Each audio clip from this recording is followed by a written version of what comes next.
refuel this moon boy ship. My dreams may be futile, but it's you say, well, my dreams may be futile, but Bitcoin bull keeps charging away. Oh, you see, my Bitcoin bull keeps charging away.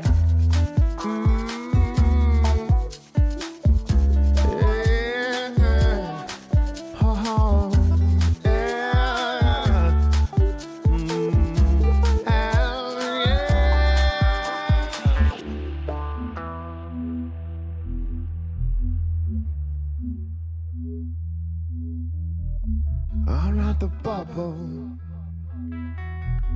I'm not the bubble. I'm the pin. I'm not the bubble. I'm the pin. I'm not the bubble. I'm the pin. I'm not the bubble. I'm not the bubble. I'm not the bubble. I'm the pin. I'm not the bubble. I'm the pin.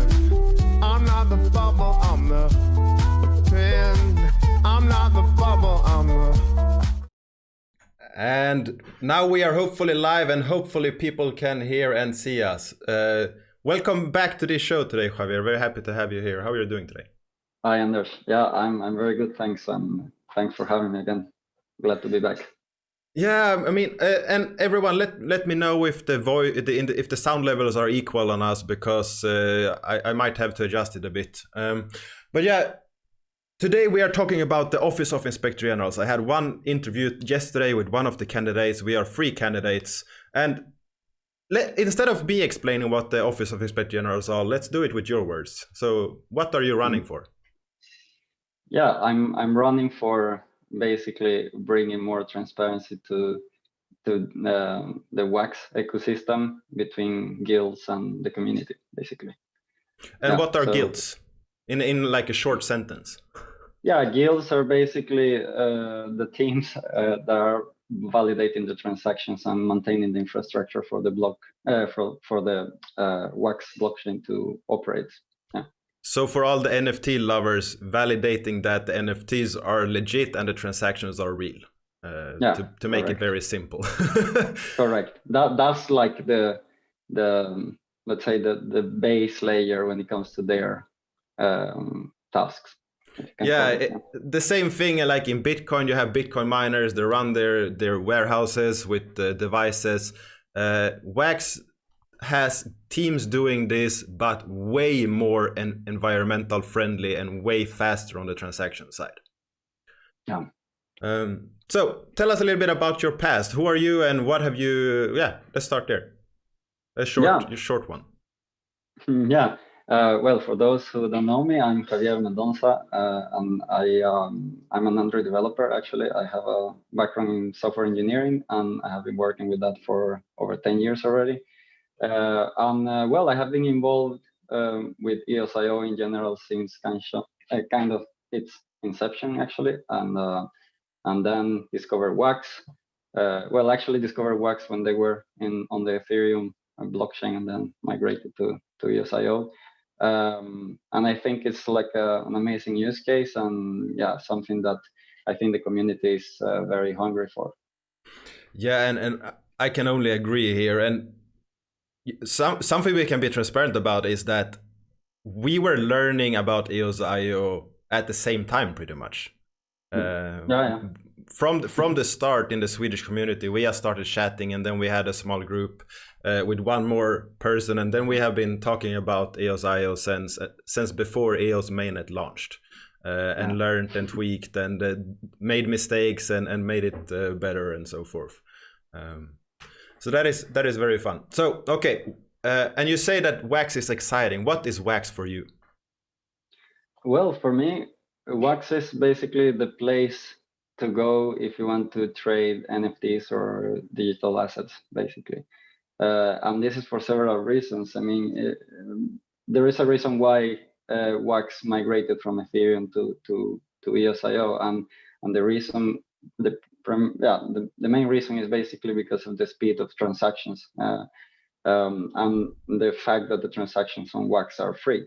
So the thing is, like on Ethereum, if you want to trade, let's say, an NFT that costs, let's say, $3, you will probably pay more in gas fees than the NFT itself. While on Wax, that will be just free. You get some resources, you get to use them.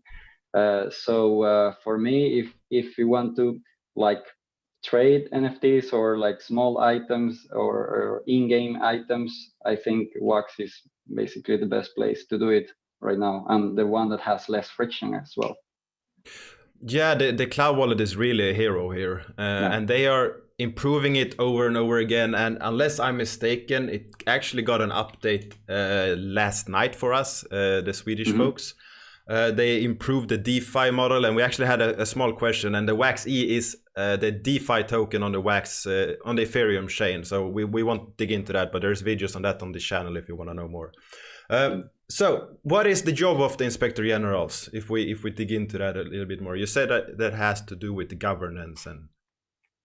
Yeah, well, the job of the Inspector Generals is basically to kind of evaluate the guilds and the job they're doing for the community and the infrastructure. So in that sense, it also assists the token holders to vote for guilds, because I mean, some of the folks that are very involved, they will know who is who, basically, like, I know that Wax Sweden does this and that, and this other team does this product and this other one, but for regular people, they probably don't know that, maybe because they're not either interested or because they don't get the info in a clear, concise, like digestible way. So the job of the Inspector General is basically to evaluate these guilds across different categories, let's say, when it comes to infrastructure, product development, ecosystem, and so on, and then kind of provide some reports that token holders can look at and see, but this team has been doing this and this. I like that product because I use it, so I will vote for them, let's say. So it's a way to basically highlight what the guilds are doing in front of the community. Yeah, and there are a few aspects here that is very interesting to talk about, because I don't even think that most people that watch this channel is aware that I am working to run infrastructure for the Wax blockchain.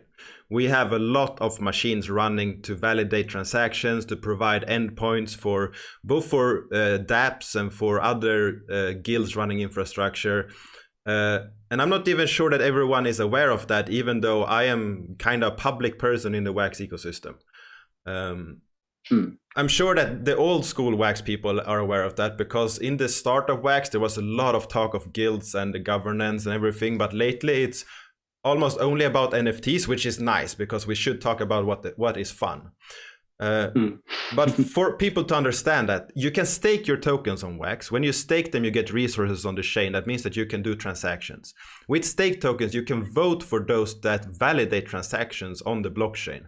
And those teams get paid to do that job because they need to get paid to pay the bills for the infrastructure. I mean, we have a lot of nodes and hardware for a lot of hundreds of thousands of dollars validating the Wax blockchain. It's very important to have high security and good products. And what the Office of Inspector Generals is supposed to do, from my perspective, is to make sure that all the guilds provide the value that they get paid to do for the Wax ecosystem. To make sure that we don't get where we have people just running machines and then forgetting about it, just getting some pay, and if something breaks down, they don't really care. It takes a while to fix it.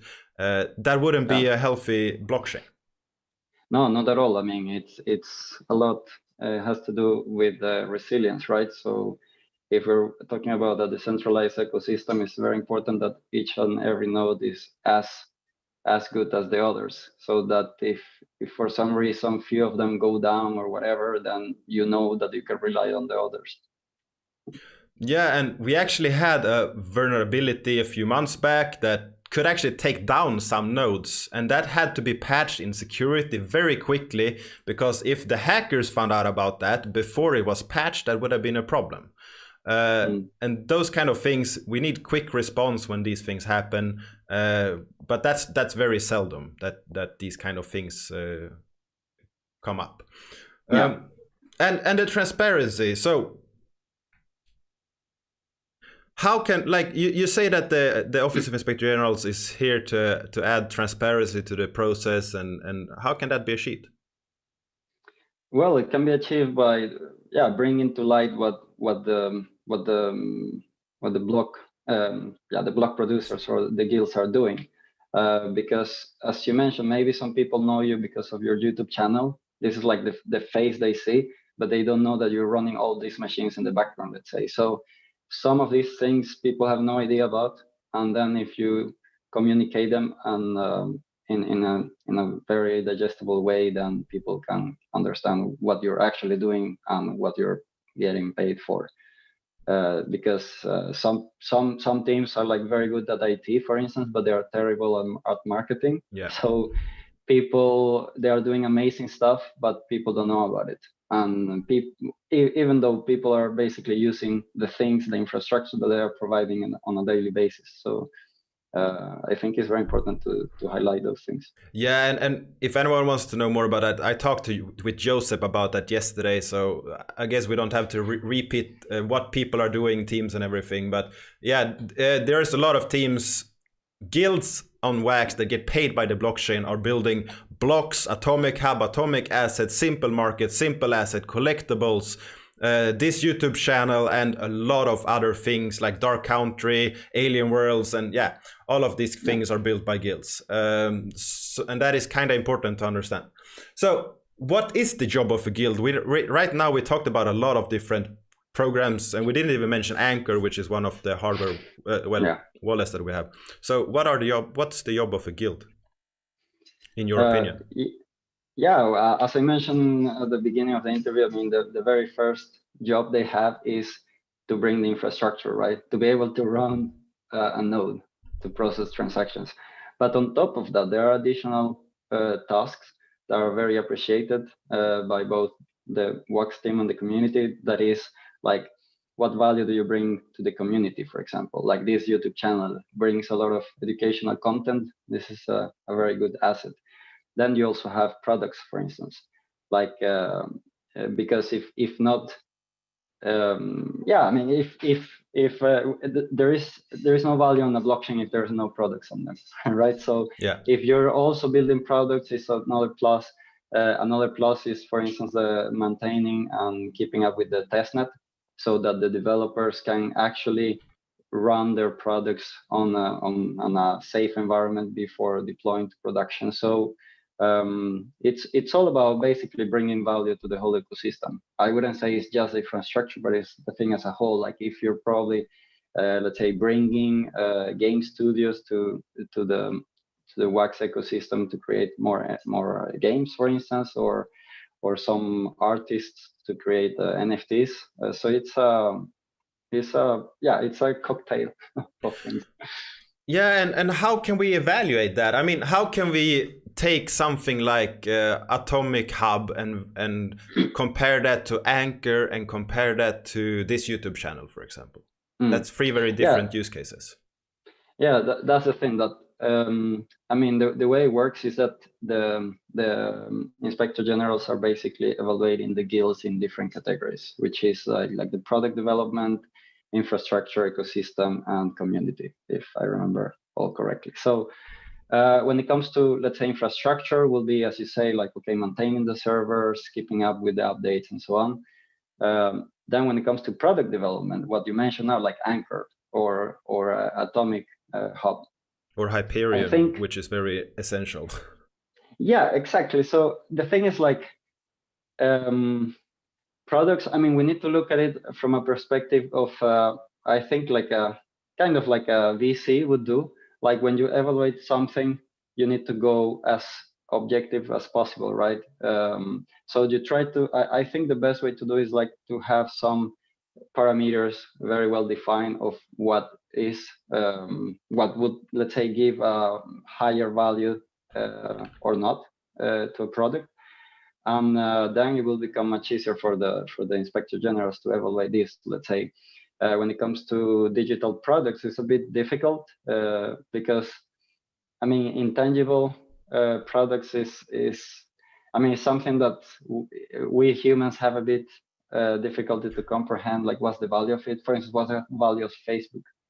People might think like, yeah, it's just a website, whatever. But if you count of all the data, all the network effects it has and everything, that's why it costs billions of dollars, right? So the same is with any other product, and we need to look at metrics such as, for instance, daily average users, how many how is this product compared to others in the same category, because I think this is very important to do. Because I don't think, for instance, even though Anchor, for example, there is a wallet, and it's like an essential part of the ecosystem, and Atomic Hub is another product that is like super used, probably the most used service on Wax right now. Yeah, I don't think they are like a one-to-one match, because it's two different things. One is like I see it more like Atomic Hub would be something like a consumer product, while Anchor is more like a kind of more towards the infrastructure, or it's a base layer. Yeah, like an interface with the blockchain, basically. So it's not, you cannot compare. It's not like apples with apples, in that sense. And the problem. Sorry. No. Continue. And one of the issues I see is that some of those products, when they're being evaluated, they take Atomic Hub because it's, let's say, the best, the one that most people use, and so on, and they give this one the highest rank or score, and then they try to match everything with Atomic Hub. While in some cases that might be valid, it's not the case it's not for every product you can do that. So I know that some guilds are like a bit discontent with that, because let's say they work a lot in the product and they really see a value on it, but then since they're being compared with something that is actually not kind of in the same niche or category, they just get lower score. So this is something I think we could definitely improve. Yeah, and talking about the most used app right now, Alien Worlds will likely be number 2 game in blockchain space in a few days. It is very close to Splinterlands in daily active users now. It has 5,600, so that project is growing a lot. And that is very fun. But yeah, it is very difficult to compare these products. And I mean, in your candidacy report, you have my favorite picture in the bottom, where I should probably bring it on screen so people can see what I mean. Because, like, okay, it will cover my face for a bit. But this picture is so good, because what this actually means, in my opinion, this is the school system. They are trying to evaluate everyone in all classes, in the same age group, the same way, with the same tests, standardized ways. And people are different, and they should be evaluated for their skills. And this is very important to see when we evaluate teams that provide different kinds of value for the blockchain. And that is why it's so difficult to do the job that you are running to do.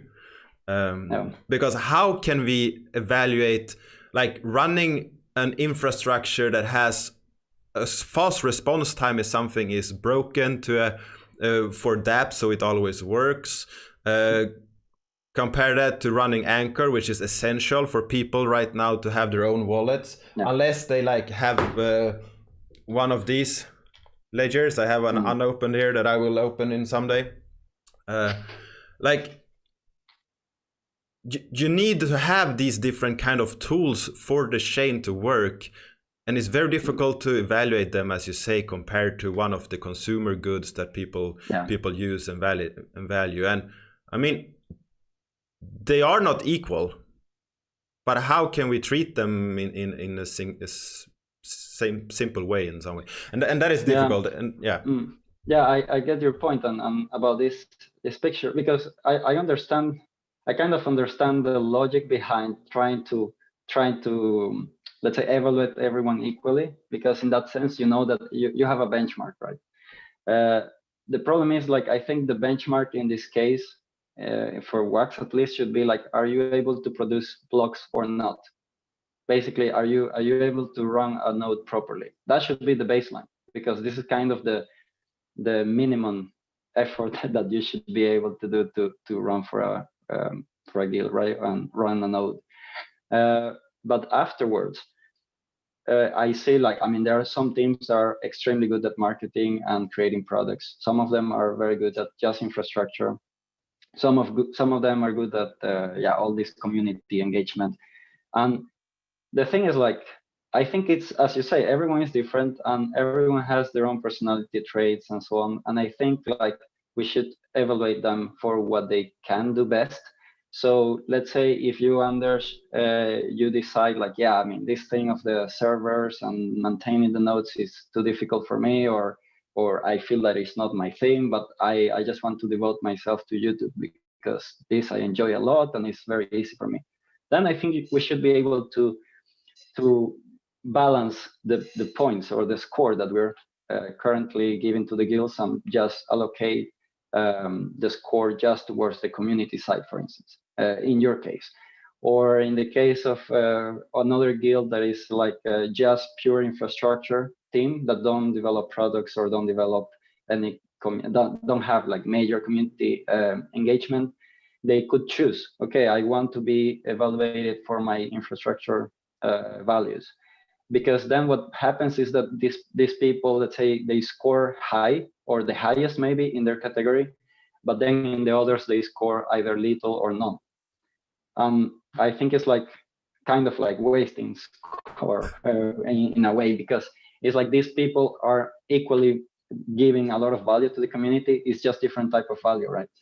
So I think the guilds, one of the proposals that I have is that to make like a weighted criteria evaluation, so that guilds can themselves choose, like, I want to be, let's say, evaluated just for my technical operations, and then basically, I mean, I will just take a look at the example I gave. But let's say if you take that one that will have technical operations and then product development, ecosystem, community, and outstanding achievement, this doesn't apply. But let's say in these 4 categories, you could say, okay, then the technical operations will have a 4x multiplier, and that's it. And the other one will have 0. So you know that if they score whatever 100 points there, then they will have 400, and it will be kind of equally matched to another team that is, for instance, just focusing on community and ecosystem, for example. So they will have like a 2x multiplier in those 2 categories, and therefore they will not be like losing points on the other 2. So I would say minimum criteria would be being able, of course, to produce a block, to produce blocks, to be able to run a node, but ultimately you should be able to kind of evaluate different guilds for what they're good for. Yeah, and that is very difficult, but I agree, because the bigger Wax gets, the more resources it will take to run these infrastructures. I mean, if you want to provide one of the APIs and it starts to get billions of requests per month, that will be something that require way more time than someone that just wants an API where someone can push a transaction sometimes or get some information sometime. It will require full-time employees to take care of it. It will require a lot of work, and if you also have to build things at the same time, that will be kind of difficult to do. Definitely. It's not impossible. Let's say Greymass is providing APIs and they are building Anchor. We are providing APIs and we have the community and we're building small tools. Pink Network is providing multiple APIs and they are building products. It works, but it requires a lot of dedication and they are not getting paid for that currently. And that's the reason why you see guilds that just shine in one category, is because they just don't have the time or the resources to do it in everything. But at the same time, I believe that it needs to be, of course, kind of distributed. We cannot have just all guilds that do infrastructure or all that do product development, for instance. It should be like kind of equally distributed. And I guess these if statements is what makes it difficult. If this, then that, and But I like to have the discussion and see where we can take it. I know that CC32, one of the guild members of EOS Amsterdam, he is talking about this often. He would like to provide, like, these kind of teams are very good at providing good infrastructure, so they should get paid for that. These other ones are building tools, so it's the same thing he's trying to build up, and I think he actually has written a plan for how to do it, or at least he said that he would write it. I'm not sure if I read it or if I just read that he would do it. But okay, so you are an Android developer, you are based in Sweden, same as me. Yeah. You want to be an inspector general of WAX to evaluate these guilds, and we have talked about why that is important, what the job is of the guilds, how you think you can work on that. But if you get elected, what can you offer to the inspector generals, the token holders, and the community? Yeah, well, I mean, given that I have already quite some years of experience within app development, it actually that I have worked with different companies, big and small, and different type of products, and I have seen like how, I mean, I can see the value of digital product is somewhat, I wouldn't say easy, but I have maybe have it easier than other people to see the value of digital products and how they should be developed, the processes that should be followed, and so on.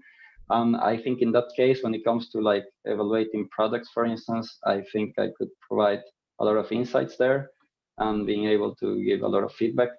And speaking about feedback, I heard, well, I have seen that some of the guilds are also like not very happy with the way feedback is being handled by the inspector generals, and I think we should have kind of a dedicated channel for that, and that the feedback is actually heard, because I mean, I know that some people have tried to raise some questions a few times and then they just stop doing it because they are not heard, and they are like, okay, I will not waste my time saying this again.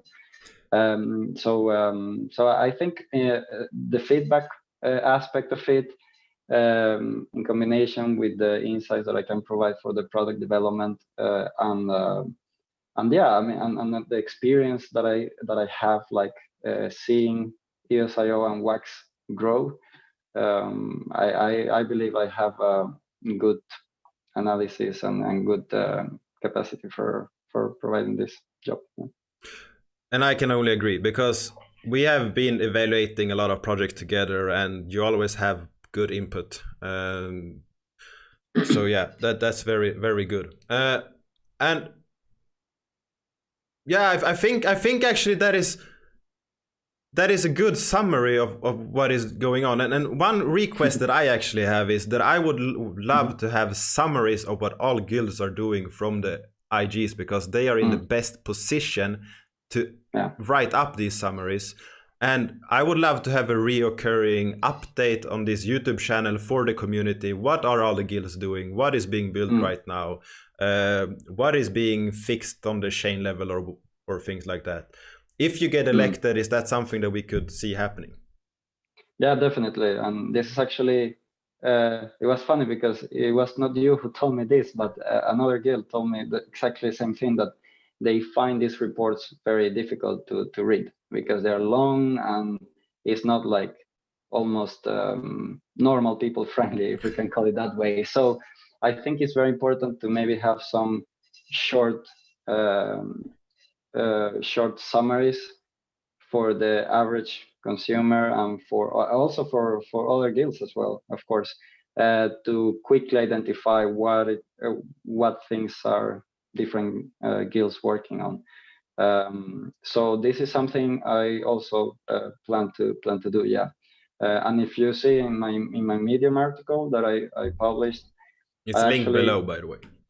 Yeah, I put like the 3, let's say, main things that I want to focus on. And these things, it was not that I just took them out of my head, but I basically went to the majority of the guilds and talked to them directly and said, look, what are the difficulties that you're having right now with the evaluation and everything?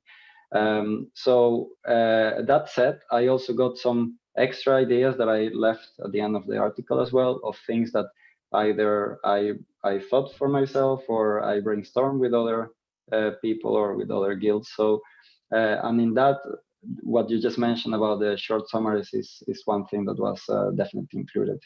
Yeah. Yeah, and that is very good. Yeah.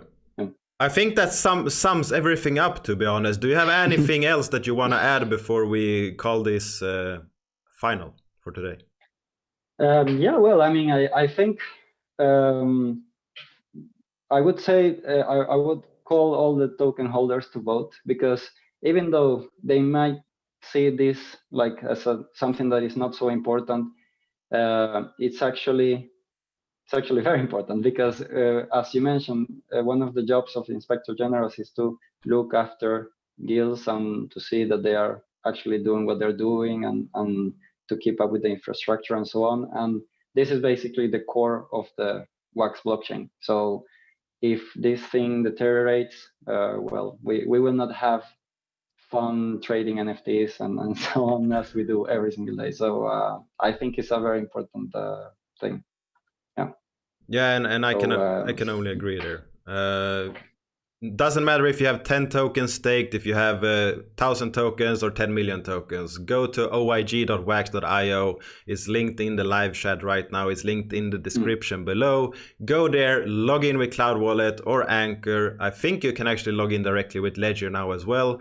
So you can go in and you can vote for one of the candidates, whoever you choose that you feel can do a good job and provide value for the Wax token holders and the Wax ecosystem. Yeah. I mean, whether it's for me or for some other candidate, it's important to vote, basically. So I will be happy if some people just go there and vote. No, and you would be even more happy if they vote for you. So yeah, exactly. Yeah. That's awesome. So thank you for coming on, Javier. I know you are a busy man today. Thanks for taking the time and for signing up for this job, because it's a job for a long time and is very important and will require a lot of work. Yeah, definitely. Thank you very much for having me. Peace.